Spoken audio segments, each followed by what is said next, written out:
Olá pessoal, tudo bom com vocês? Estamos de novo, aqui juntos para mais uma aula de história, né? Então, antes de vocês assistirem o vídeo, peço que vocês então copiem, o conteúdo no caderno de vocês. Aí depois vocês então podem assistir o vídeo, porque é importante vocês terem primeiro o conteúdo no caderno, para que vocês consigam acompanhar, o vídeo, a nossa aula, para depois fazer as atividades. Pessoal, então vocês vão ver que o vídeo é um pouco longo, né? Então vocês podem assistir em partes, tá? Assiste uma parte agora, depois assiste outra depois. Não tem a necessidade de assistir todo o vídeo de uma vez só. Se vocês acharem necessário, vão fazendo anotações do vídeo também, que pode ajudar vocês lá na hora de responder as atividades. Então, antes de iniciar, pessoal, a nossa aula de hoje, vou falar algumas novidades que eu estou passando para vocês, tá? Nessa atividade, nessa aula. A primeira delas é que vocês viram que o conteúdo lá no material escrito que eu mandei para vocês é um pouco mais curto, do que as outras vezes. Então não é um material muito extenso, vocês podem estar copiando ele no caderno. E no vídeo a gente vai ter então alguma novidade também. Dessa vez, pessoal, vocês até viram lá no material escrito, o questionário não vai ser junto daquele material. Eu estou passando um link de um formulário para vocês estarem respondendo através do link. Então vocês não precisam copiar essas questões, nada impede que vocês copiem, mas não tem a necessidade. Vocês vão fazer o questionário, responder com todos os dados bem certinho, e através desse questionário então eu vou fazer a avaliação de vocês. Depois que encerrar o prazo de entrega, eu vou estar dando a devolutiva desse questionário individualmente para cada aluno. Beleza, pessoal? Outra coisa que eu percebi nas outras aulas é que alguns alunos não assistiram o vídeo completamente, tá? Isso prejudicou lá na hora de fazer as atividades. No vídeo de hoje vai ter duas palavras secretas. Eu vou explicar isso na hora que elas aparecerem e o que vocês vão fazer com essas palavras. Assim eu vou garantir que vocês assistam o vídeo do início ao fim e não percam nenhum conteúdo. Beleza? Então vamos lá para a nossa aula. Pessoal, a aula de hoje, então, ela vai falar um pouco sobre o Renascimento, que a gente já falou na outra aula, a gente já iniciou esse conteúdo, aqui o Renascimento, mas também eu vou falar um pouco sobre os principais artistas do Renascimento.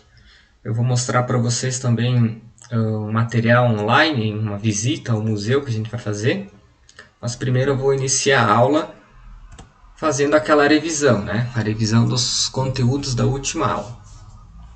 Então nós vimos lá naquele vídeo que eu mandei para vocês, pessoal, as características do Renascimento, quais eram as características do Renascimento. A gente viu então que eles buscavam valorizar a cultura greco-romana. Nós vimos também que nesse período surgiu então um conceito conhecido como antropocentrismo. Lembram que eu separei a palavra para vocês, Separei ela em duas partes, até vou pegar a caneta aqui e fazer de novo. Então eu separei, antropo e centrismo. Significa então o homem no centro da atenção, no centro dos estudos. E lembrando que antes do Renascimento, quem estava no centro dos estudos era Deus. Então era um movimento conhecido como teocentrismo. Nós vimos também que os artistas, renascentistas, eles buscavam então a razão. Eles tinham essa busca pela razão através da ciência e da arte, e não mais através da religião e da fé. Então isso também foi uma mudança bem importante lá no Renascimento. Outra característica que a gente viu lá na outra aula foi a valorização do tempo, onde o ser humano começa a utilizar o tempo de uma forma melhor, de uma forma mais produtiva.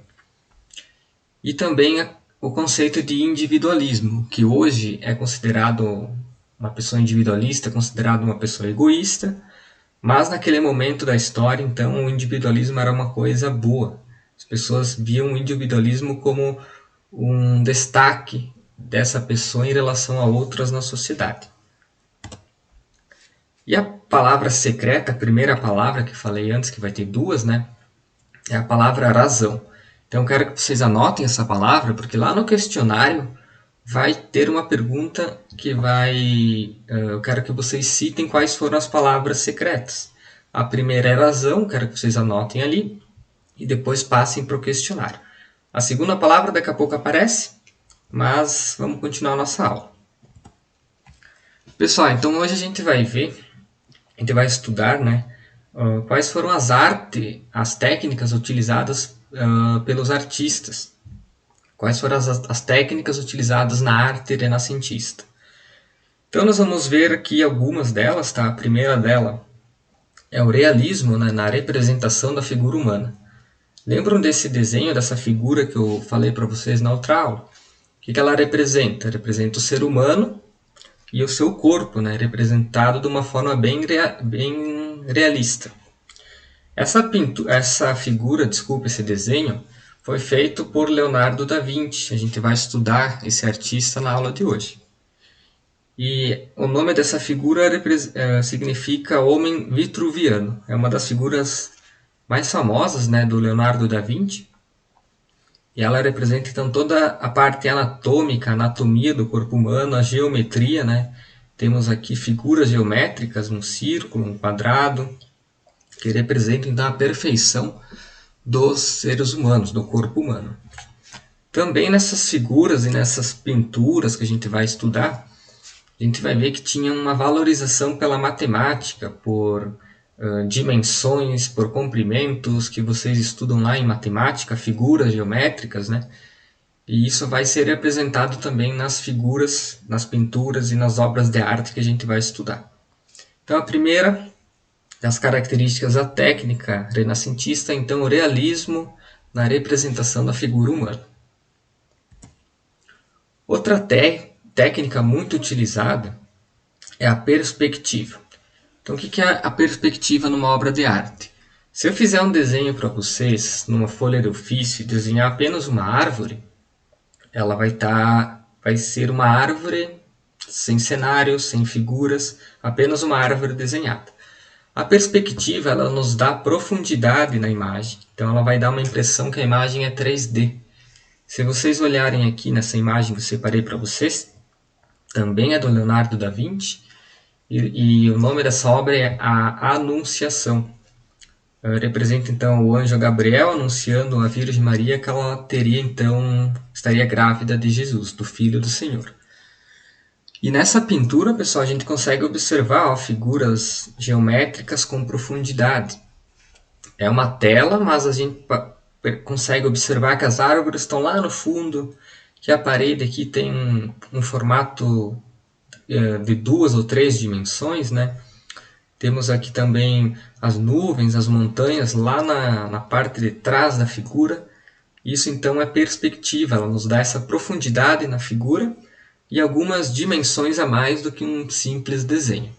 Também muito utilizada pelo Leonardo da Vinci, nós vamos ver isso nas próximas figuras, próximas imagens e nas próximas obras. Outra técnica utilizada era o autorretrato. E mais uma vez aqui falando do Leonardo da Vinci, a gente já vai estudar um pouco mais ele, saber por que ele era tão importante. Mas esse aqui é o autorretrato de Leonardo da Vinci. O que é um autorretrato? É um retrato feito pela pessoa, né? A pessoa faz o seu retrato, faz a sua pintura e depois ela assina esse autorretrato. Então são imagens de si próprios com a assinatura do artista então nas obras. Como se fosse uma fotografia, na época não existia fotografia, então eles faziam os autorretratos. Pessoal, então como é que os renascentistas conseguiram realizar tantas obras? A gente sabe que para realizar uma obra de arte a gente precisa gastar dinheiro, né? Para fazer uma pintura, para fazer um quadro, para fazer uma escultura. Mesmo para pintar uma parede a gente precisa ter gastos, nós vamos ter custos para isso. Nesse momento da história nós tivemos então os mecenas. O que eram os mecenas? Eram pessoas, né, homens ricos e poderosos lá da Itália. E esses homens ricos e poderosos financiavam os artistas, patrocinavam os artistas para fazerem as suas obras. A palavra mecenas significa protetor das artes e das ciências. Então, eles dando dinheiro para os artistas, eles então protegiam as artes e as ciências. Porém, é claro que esses mecenas queriam alguma coisa em troca, então eles se tornavam cada vez mais poderosos porque eles se promoviam como os artistas. Então eles pagavam os artistas faziam as obras, mas os mecenas se promoviam com o trabalho dos artistas. Por isso, então, cada vez eles se tornaram mais ricos e mais poderosos. Porque na Itália, lembram que na última aula eu falei para vocês que a Itália é o berço do Renascimento. O Renascimento ele começa lá na Itália, depois se espalha por toda a Europa e por todo o mundo, mas principalmente, né, na Itália e na Europa. Pessoal, nós tivemos então algumas fases do Renascimento, tá? Então foram 3 fases, e prestem atenção aqui nessa parte do conteúdo, porque talvez vai gerar um pouco de dúvida, né, para vocês. Nós tivemos então o 300, 400 e 500. Quem for italiano vai falar 300, 400 e 500, ou 500. O que significa essas palavras? Significa então o século, né, o período do Renascimento dividido em séculos. Se vocês olharem aqui, ó, 300, século 14, mas a palavra é 3, remete a 13 e o século é 14. 400 no século 15. Se vocês lembrarem, lá no começo do 6º ano que eu passei para vocês, né, a tabela dos séculos, lembram daquela regrinha, né, que eu mostrei para vocês? Quando o número termina em 00 ou quando o número não termina em 00, o que a gente tem que fazer? Então, nesse momento aqui, ó, na fase do 300, por exemplo, o início dela é 1301 até 1400. Então, por isso que era chamado assim, tá? Por isso que eu falo para vocês, né? Todos os conteúdos lá do 6º ano ele vai dar uma sequência nas outras turmas. Quem lembra dessa regrinha que eu passei para vocês, agora já entendeu o porquê dessas palavras serem um pouco diferentes e não vai gerar dúvida na cabeça de vocês. Pessoal, então quem foram os principais artistas do Renascimento? Olha só, tem as tartarugas ninjas aqui. Acho que todo mundo já deve ter assistido, né? Mas por que elas estão aqui se a gente está falando do Renascimento lá no século XIV, XV, XVI? Será que elas foram renascentistas? Então, a gente vai entender agora o porquê. Para quem não conhece, pessoal, o nome das tartarugas ninjas, cada um tem um nome. Então temos o Leonardo, o Michelangelo, o Donatello e o Rafael. São as 4 tartarugas ninjas e representam então o nome de 4 grandes artistas do Renascimento. A gente vai estudar o Leonardo da Vinci e o Michelangelo. O Donatello e o Rafael nós não vamos estudar nesse momento agora. Mas as tartarugas ninjas, para vocês lembrarem um pouco mais de alguns artistas, elas têm o nome de 4 grandes artistas do Renascimento. A gente vai conhecer alguns deles agora. Acho que o mais famoso, né, pessoal? Eu já falei deles no começo da aula. O mais conhecido, né, é o Leonardo da Vinci. Então, ele tem esse nome, pessoal, porque ele nasceu numa região conhecida como Vinci. Então, ele seria o Leonardo que nasceu em Vinci, Leonardo da Vinci. Da Vinci não é o sobrenome original dele, mas ele era conhecido assim. E ele tinha muitas técnicas, muito conhecimento.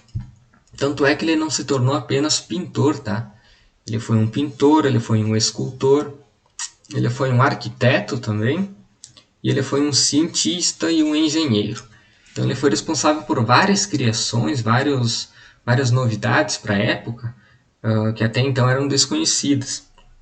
Tanto é que ele inventou alguns objetos que deram origem depois a máscaras de mergulho, tanques de guerra, paraquedas e até um modelo de um carro mecânico ele criou, isso lá no século XV, então há muito tempo atrás. Então ele tinha um pensamento totalmente diferente das outras pessoas que viviam naquela época. Ele era um gênio, né? Então ele tinha vários conhecimentos diferentes. E para você ser considerado um gênio na história da humanidade, você precisa ter conhecimento em várias áreas, né? Então ele era pintor, ele fazia esculturas, fazia obras de arquitetura, era também cientista, fazia pesquisas e engenheiro então para inventar algumas máquinas, algumas peças que depois foram sido aperfeiçoadas. Nós temos então duas figuras muito famosas do Leonardo da Vinci. Essa aqui talvez na casa dos avós de vocês, ou até na casa de vocês, vocês já devem ter visto uma réplica dessa pintura. O nome dessa pintura então é A Última Ceia, e ela é na verdade um grande painel de 4,60 metros de altura por 8,80 de largura. Então é um quadro muito grande que foi pintado então pelo Leonardo da Vinci. E se vocês olharem aqui, pessoal, deixa eu até pegar o zoom. Olha os detalhes, né? Como eu falei antes, a profundidade. Então a sala ela não é uma pintura de uma parede só, ela tem uma profundidade. Lá atrás temos montanhas, temos algumas, enfim, casas, né? Uma estrada. E olha os detalhes da pintura, né? Valorizando as figuras do corpo humano, as mãos, os pés, né? A face das pessoas representando sentimentos. Nós temos aqui o Judas, né, segurando as famosas moedas que foram utilizadas para a traição de Jesus. E nós temos então a pintura mais famosa do mundo, né?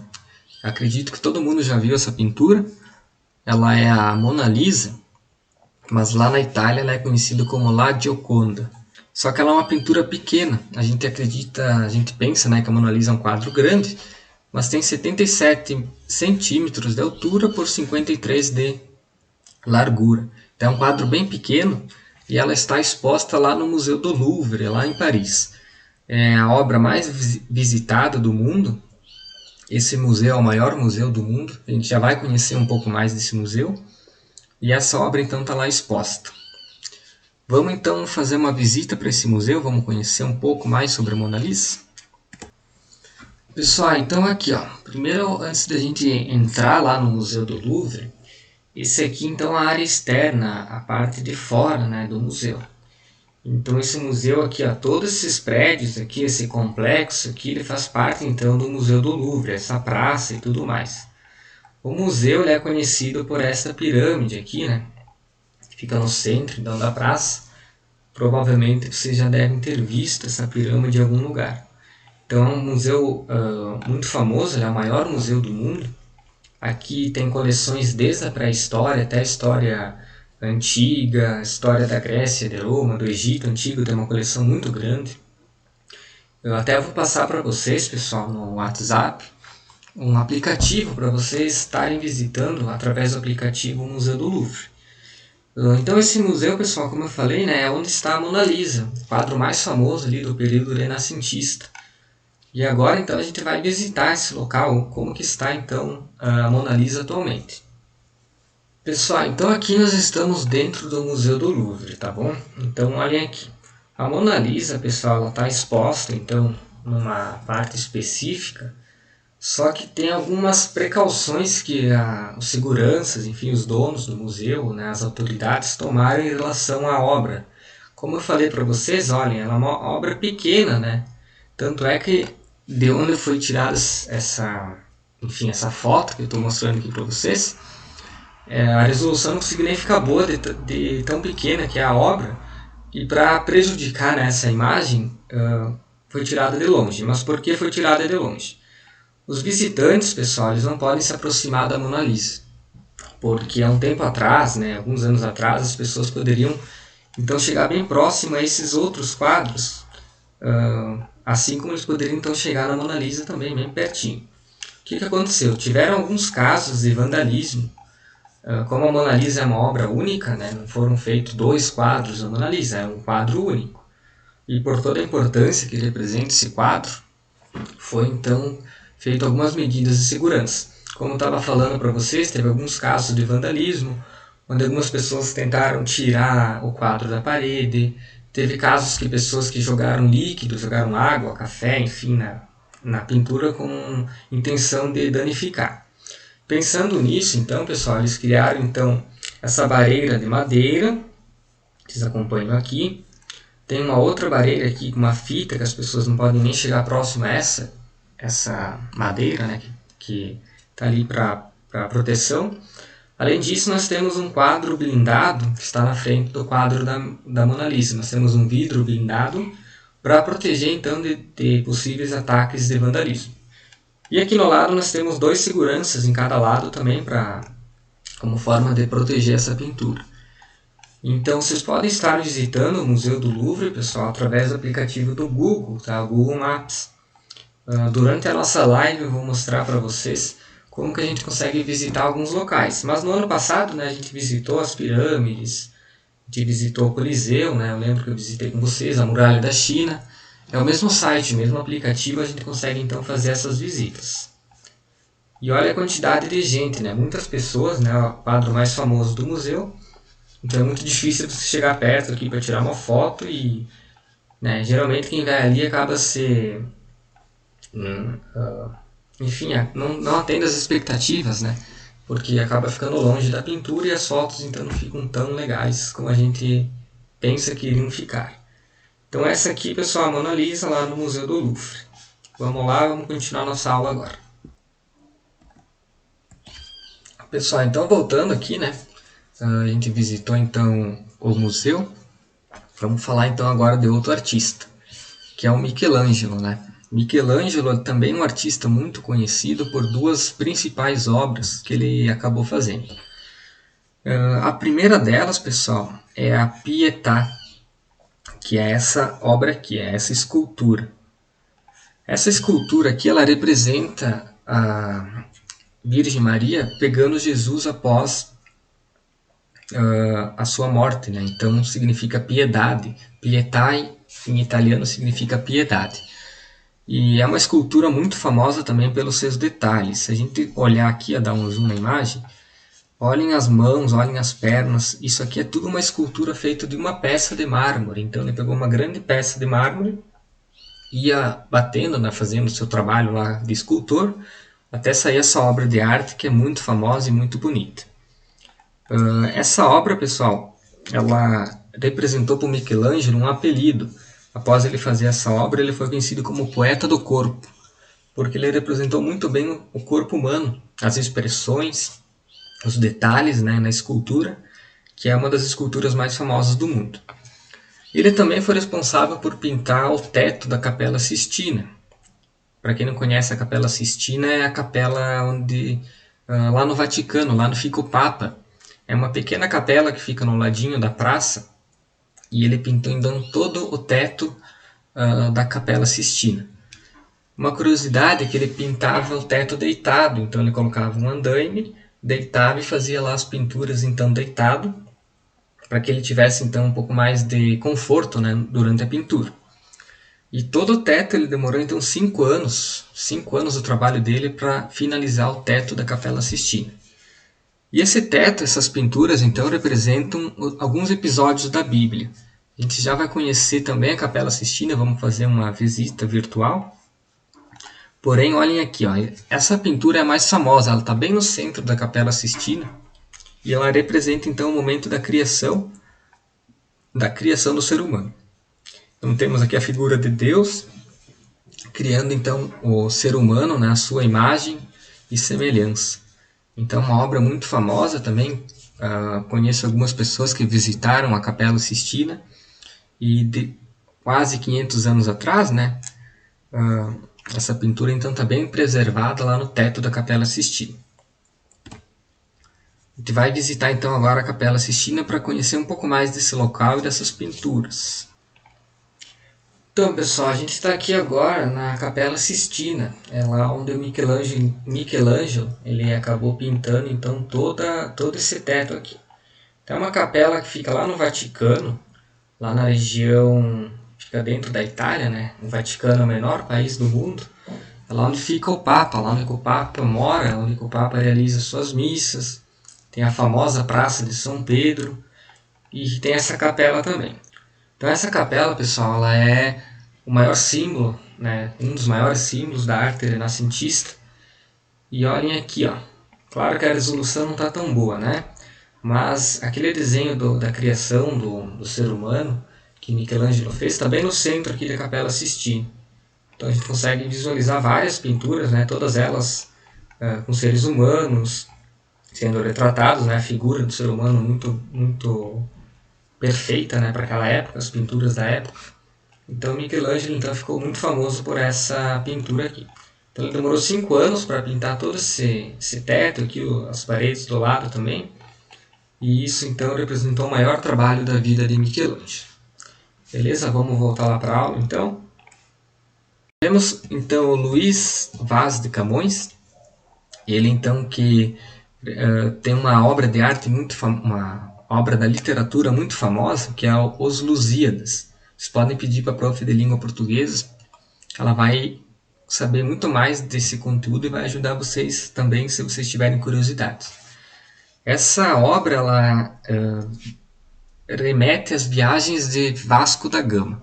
A gente vai estudar quem que foi Vasco da Gama nos próximos conteúdos e entender um pouco mais como que eram essas viagens. Então esse escritor, pessoal, ele foi um dos mais conhecidos da época renascentista.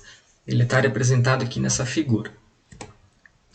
Nós tivemos outro escritor, enfim, e ele organizou uma peça de teatro muito famosa, ele escreveu uma peça de teatro muito famosa, que é William Shakespeare. Ele então que criou a peça conhecida como Romeu e Julieta. Acho que todo mundo já conhece essa obra também, e ela surgiu lá no Renascimento também. Então ele era a arte dele era o teatro desse escritor, né? Ele escrevia peças de teatro, e dentre as muitas que ele escreveu, a mais famosa então foi Romeu e Julieta. Tivemos outro escritor também, pessoal, que foi o Miguel de Cervantes. Ele então que escreveu Dom Quixote de La Mancha. Então, para quem não conhece essa história, eu vou falar bem rapidinho para vocês. Eu vou mostrar outro vídeo para vocês no dia da nossa live, da nossa aula ao vivo, né? Ele escreveu então essa peça, esse livro, Dom Quixote de La Mancha. Nós tivemos também cientistas, então alguns cientistas que se destacaram lá no Renascimento. O primeiro que eu vou mostrar para vocês era o Nicolau Copérnico. Lá na disciplina de Ciências e Geografia vocês vão ouvir falar dele também. Então ele era um matemático e físico, ele estudava física e fazia então seus cálculos. E ele nesses cálculos então ele fez a descoberta que na verdade o Sol estava no centro do sistema solar. É uma coisa que a gente já conhece, que a gente já sabe agora, né? Mas lá no Renascimento eles acreditavam que a Terra era o centro do universo. E essa teoria, então, que o Sol é o centro do universo, ela é conhecida como heliocentrismo. Centrismo significa centro e hélio significa Sol. Então, o Sol no centro do sistema. Então, foi uma descoberta bem importante na época. E a gente, então, descobriu os movimentos, né, da Terra através desses estudos. Então, a gente conseguiu acompanhar também o inverno, o verão, as estações, por que às vezes é quente, por que às vezes é frio, através dessa pesquisa dele. Então ele descobriu que na verdade era o Sol que estava no centro do sistema. Tivemos então também o Galileu Galilei, também muito famoso, acredito que vocês já devem ter ouvido falar dele. Ele então que através dos estudos do Nicolau, ele acabou entendendo quais eram os movimentos que a Terra realizava, né? Os dois movimentos, de rotação e translação. Com esses estudos também ele acabou descobrindo uma novidade para aquela época, né? Que até então as pessoas acreditavam que a Terra era plana. E Galileu foi um dos primeiros cientistas então que, através dos seus estudos, das suas observações, começou a pensar então que a Terra fosse então redonda. O que na época foi um absurdo, né? A igreja contestou, muitas outras pessoas contestavam, porque eles acreditavam que a Terra era plana e existiria um fim. E acreditam, né? Hoje temos algumas discussões, né? Falando então que a Terra seria plana, mas com todos os estudos, né? Com a ciência comprovando, a gente sabe que a Terra então é redonda. E o Galileu Galilei foi um dos primeiros cientistas então que fez esses estudos e defendeu essa teoria da Terra redonda. Ele é considerado, então, pessoal, o criador da física moderna. Quem for estudar física lá no ensino médio, quem for fazer faculdade de física depois, vai estudar muito Galileu Galilei e suas teorias. Ele também conseguiu descobrir qual que era a velocidade da luz. Então, através dos seus experimentos e das suas pesquisas, ele acabou tendo essa descoberta também. Então, é uma pessoa muito importante para a história e também nesse momento do Renascimento é que ele realizou todas essas pesquisas. Pessoal, então a palavra secreta 2, que vocês vão colocar lá no questionário que eu enviei para vocês, é a palavra Mona Lisa. Então lá no questionário eu vou pedir as duas palavras, né? A primeira vocês já viram ali no começo do vídeo qual era, e a segunda, então anotem ali para vocês passarem a limpo depois, é Mona Lisa. Pessoal, então, né, se ficou alguma dúvida, vocês sabem onde me procurar, vocês têm o meu contato, vocês podem estar me chamando para resolver as questões. Se quiserem dicas de sites, sugestões de vídeos, eu posso estar passando para vocês também. E não fiquem com dúvidas, tá? Eu percebo que alguns alunos acabam ficando com dúvidas e não venham procurar os professores. Então procurem a gente, que a gente está disposto, né, a tirar todas as dúvidas, dar sugestões de atividades para vocês. E por enquanto é isso, tá? Até a próxima aula e aquele abraço.